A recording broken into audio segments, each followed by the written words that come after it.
Bonjour tout le monde, bienvenue au Pixels Café numéro 30. Et aujourd'hui nous allons parler de la masculinité exagérée parce que la dernière fois on n'a pas eu le temps d'en parler. Et du coup je suis ici Candy Dealer avec Dr. D. Bonjour à tous. Ante. Hello. Tamario. On prend les mêmes et on recommence. Et Arthur. Salut. Du coup, la caricature masculine que personnellement j'ai l'habitude de voir, c'est le gros gaillard, costaud, qui a beaucoup de muscles, qui a beaucoup de pecs, qui a pas peur, qui a beaucoup de courage. Typiquement, le plus personnage masculin que je pense, c'est Duke Nukem. C'est son nom à part ça, je me suis oui, il s'appelle Duke Nukem. Nukem aussi. Nukem, ok, ouais. j'ai jamais joué à ces jeux, je suis navré. Moi j'ai joué au dernier qui est sorti, c'est une grosse dose. Ah oui, il pareil, il a beaucoup déçu en tout cas. Excuse-moi de t'avoir interrompu. Pas de soucis. C'est ce que font les hommes en général. J'interromps les femmes quand elles parlent.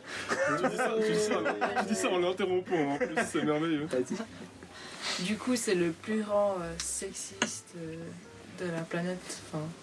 De tous les personnages de jeux vidéo que je connaisse, personnellement. Je pense pas qu'il y en ait qui soient plus sexistes. Ouais, je sais pas. Ouais, mais lui c'est carrément une parodie quoi. Justement dans Duke Nukem Forever, tu es en train d'abord de jouer à un jeu vidéo de toi-même pendant qu'il y a deux nanas qui te font une pipe. Ah ouais, quand même. Ouais. C'est merveilleux quoi. Tu butes un boss parce que tu dis oula. Dr. D est affligé. Voilà, Dr. D est affligé, mais on a atteint le point Godwin du féminisme. C'est ça. Mais après Duke Nukem c'est vraiment c'est une parodie. D'ailleurs le jeu il se base, le mec il est ultra imbu de lui-même, il vit dans son palais, il y a des photos de lui partout, il y a des sculptures de lui, les poignées de porte c'est sa tête. Non mais vraiment. Ça pourrait être autre chose. Ouais, ça pourrait être autre chose. Mais vraiment Duke Nukem après c'est vraiment l'archétype de l'homme masculin. Ouais, à mon avis, c'est ce qu'on disait dans l'épisode. C'est ce qu'on disait dans l'épisode d'avant. C'est à partir du moment où c'est dans l'exagération volontaire, c'est peut-être moins dérangeant pour certains. Voilà, c'est ce que je disais la semaine passée avec les femmes qui étaient volontairement caricaturées pour devenir un peu grotesques. C'est sans doute le cas pour Duke Nukem. Encore une fois, j'ai pas joué au jeu, donc je peux pas dire si ça me dérange ou pas. Mais voilà, je pense que c'est un peu le but de ce jeu, quoi. Ouais, moi je dirais que c'était un peu dérangeant parce que c'était vraiment tout le temps. Il n'y a pas un instant de pause, quoi, systématiquement. Puis genre il dit ah mais je suis vraiment trop cool. Alors il tue un ami, il dit ça. Tu lui dis non mais tais-toi. Mais ouais, enfin moi personnellement, ce à quoi je suis habitué au niveau de la représentation masculine dans les jeux vidéo, en tout cas si je dois parler des jeux vidéo AAA, c'est un homme entre on va dire moyen, c'est-à-dire qu'il a une taille normale. Bon, il est peut-être un peu bien rodé quand même, mais pas forcément trop. Et puis il est blanc, et puis il a les cheveux bruns. Et de temps en temps, il a une petite moustache, ou alors il a une barbe ou un truc du genre. Mais par exemple, là j'ai typiquement Aiden Pierce, à peu près tous les Assassin's Creed, les GTA en général. Bon, à part dans le 5, ouais.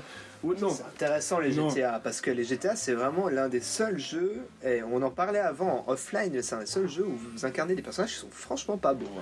Ils sont souvent très laids, et c'est intéressant à part ça. Ouais, à part Michael, mais... Ouais, à part... Dans le 5, je veux dire, lui ça va Michael, encore. et puis comment il s'appelle, Franklin Franklin lui il est bien foutu, mais il est noir. Quelle horreur. Mais dans le sens où ça brise l'archétype. Ouais, non, c'est intéressant. Que très souvent, c'est des personnages masculins, voilà, entre guillemets standards pour que le public puisse s'identifier, entre guillemets. Et puis ils sont blancs parce que vraiment la majorité des joueurs sont blancs. Non, mais c'est intéressant. Ils ont les cheveux bruns parce qu'il faut qu'ils soient le plus standard possible. Moi, je me rappelle d'avoir joué à Dragon's Dogma et arrive la scène où je jouais un personnage féminin et la reine commence à me faire des yeux doux. Et dans la narration, en fait, j'ai l'impression que l'histoire partait du principe qu'on était un homme.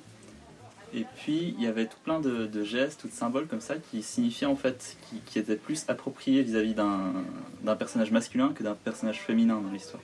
Et c'est assez intéressant de voir que le jeu était basé pour un homme. Et puis, j'ai l'impression qu'il y a pas mal de... Pardon. Non, moi, j'y ai joué. Hein, si jamais je peux dire... En fait... chaque personnage clé peut devenir un personnage de romance et il y a une indifférence vis-à-vis du sexe du joueur, donc on peut avoir une romance hétéro ou homosexuelle avec des personnages qui sont aimables ou tout à fait détestables d'ailleurs et moi je suis tombé avec un perso masculin sur une espèce de romance avec le commerçant qui est un escroc immonde mais c'est possible aussi. C'est par contre vrai que c'est quand même pensé de manière mainstream à ce qu'on prenne plutôt un perso masculin et qu'on finisse plutôt avec la femme du roi, enfin la femme du duc. Mais ce qui est intéressant, c'est récemment j'ai terminé Pokémon Lune. Peut-être que tu l'as terminé aussi, Arthur. Ouais. Et j'avais pas réalisé, mais il y a un des personnages principaux qui s'appelle Lily. Qui franchement moi voilà, quand je jouais j'avais vraiment pas réalisé parce que moi j'ai joué mon personnage masculin dans Pokémon et enfin je veux dire sans trop spoiler, vers la fin ça ressemble un peu à de la dragouille. On a l'impression que Lily elle est en train de vous dire je t'aime bien, enfin c'est jamais très clair mais il y a des moments où on se dit ok il y a une espèce de relation qui se crée entre ces deux personnages qui est un petit peu plus que de l'amitié. Alors je sais pas à quel point c'est volontaire, et puis après j'en ai parlé à quelqu'un et puis là c'est marrant, c'est la première fois que je vois ça dans Pokémon, puis il m'a fait ouais moi c'est bizarre parce que moi j'avais une fille puis c'était exactement les mêmes caractéristiques et puis j'ai trouvé ça étrange et puis c'est vrai que j'avais jamais tilté, mais du coup ouais, pareil dans Pokémon, dans ce Pokémon là visiblement que vous soyez une fille ou un garçon, le personnage féminin secondaire va vous dragouiller. Enfin, je sais pas à quel point c'est volontaire, mais ça y ressemble, on est d'accord. Puis, oui, moi je suis tout à fait d'accord, d'autant plus que j'ai joué un personnage féminin dans Pokémon. Voilà. Mais j'ai pas du tout l'impression que ce soit dans une optique progressiste de faire des relations homosexuelles ou quelque chose de positif. C'est juste que c'est prévu pour des hommes en fait. Soit ça, soit... Mais c'est ce que je me suis demandé, c'est est-ce que c'est vraiment... Est-ce que c'est moi qui... Enfin non, c'est sans doute pas moi, parce que tout le monde me dit que ça est comme ça, mais peut-être que la volonté des développeurs n'était pas du tout de créer une espèce d'histoire d'amour. Donc je sais pas, honnêtement. Moi j'en doute vraiment. Je sais pas, ouais, non, je sais pas. C'était étrange. À un moment donné où je me suis dit... Okay, le soleil couchant, ouais, le non, départ. C'était... Ah, puis le moment à la fin où, viens, on s'éclipse juste les deux pour aller quelque part, un peu... Ok. Non mais c'est intéressant. Oui. Bah voilà. voilà. C'est tout, voilà, on a fini. Non. Sinon, pour parler un peu plus de la masculinité quand elle est exacerbée, moi je vois deux modèles, mais forcément je reprends plutôt ce qui vient directement du cinéma. Il y a deux masculinités qui se rapprochent. Un des modèles, c'est James Bond. Ça va être la masculinité qui est aussi séduisante, et l'autre, ça va être la version vraiment... de combat, et ce sera plus en mode Stallone avec Rambo. Et vraiment on retrouve les deux modèles, au-delà du fait que les deux personnages ont eu leurs jeux vidéo, on les retrouve assez clairement dans les jeux vidéo de par certains avatars, si j'ose dire. Par exemple, Rambo, on le retrouve dans une espèce de relation tel quel avec son colonel, avec un colonel qui est un copier-coller, et Solid Snake dans Metal Gear Solid. Ça, c'est un exemple type de la relation plus militarisée, avec quelque chose de très paternaliste aussi dans les rapports à la hiérarchie, mais on est dans quelque chose de très très masculin cliché qu'on retrouve dans plein de jeux. Tout ce qui est plutôt FPS ou autre, facilement on va retrouver ça, quoi. Ouais, tout à fait. Ouais, le problème, c'est ce qu'on disait en offline avant. Le problème d'un FPS, c'est que souvent ça met en avant l'armée, ça met en avant les guerres, et puis c'est même plus une question d'être féministe ou voilà. Enfin, c'est que majoritairement dans notre monde, et bon, après encore une fois on pourrait imaginer un monde tout à fait utopiste où il y aurait autant de soldats femmes que de soldats, mais dans notre monde actuel, voilà, il y a souvent plus d'hommes dans l'armée que de femmes, donc du coup ça a du sens aussi. C'est ce qu'on disait, on va pas mettre une personne qui a du surpoids pour faire la guerre, ça a plus de sens après en termes d'action, enfin je veux dire. Après, il y a quelque chose d'intéressant, c'est que le thème de la guerre est surreprésenté par rapport aux jeux vidéo, à mon avis. À cause, ça définit un genre, à mon avis. Parce que le FPS, encore une fois, le FPS majoritairement est représenté par des jeux de guerre. Et du coup, parce que c'est un style de jeu, tu peux tu peux difficilement mettre un jeu de plateforme en première personne, encore que ça se fait, mais j'entends, c'est le style de jeu qui... D'ailleurs, le style de jeu s'appelle First Person Shooter, tu shootes des gens. C'est ça, justement dans les FPS, c'est difficile de faire autre chose que de la guerre, quoi. À part Portal, et d'ailleurs, il y a plein de gens qui disent que c'est pas un FPS. Justement, c'est un jeu en première personne, mais c'est pas un FPS, parce que S, il y a shooter. Ouais, mais tu shootes quand même des portails. Ouais. On va dire que oui, mais globalement, si tu mets un jeu en première personne, ça existe, j'en ai un, c'est un petit jeu indé qui est vachement sympa, qui s'appelle Naissance, avec un E majuscule à la fin, qui est vachement cool, c'est un jeu de plateforme d'exploration, et justement c'est à la première personne, mais ça réussit aussi très bien. Mais j'ai entendu parler d'une expérience VR là, actuellement aussi, qui est un jeu de plateforme, et puis du coup comme c'est VR, c'est forcément à la première personne. Mais là on s'éloigne un peu, tu voulais dire Arthur? Ouais. Non, c'est juste qu'on commence à parler de première personne, puis là on est censé parler d'homme. Oui.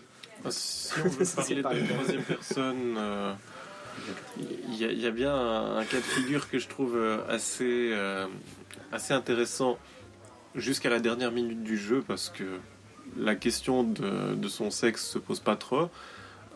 C'est un personnage qui est juste en mode super-héros vu sa puissance, c'est le personnage de Samus Aran qui pourrait très bien être un homme jusqu'au moment de la fin ou alors du game over, parce que on voit qu'elle perd son armure et on la voit en plus petite tenue, ce qui jusque là est intéressant, et malheureusement on fait par la suite un personnage qu'on sexualise. J'aurais pu en parler la semaine dernière à ce propos.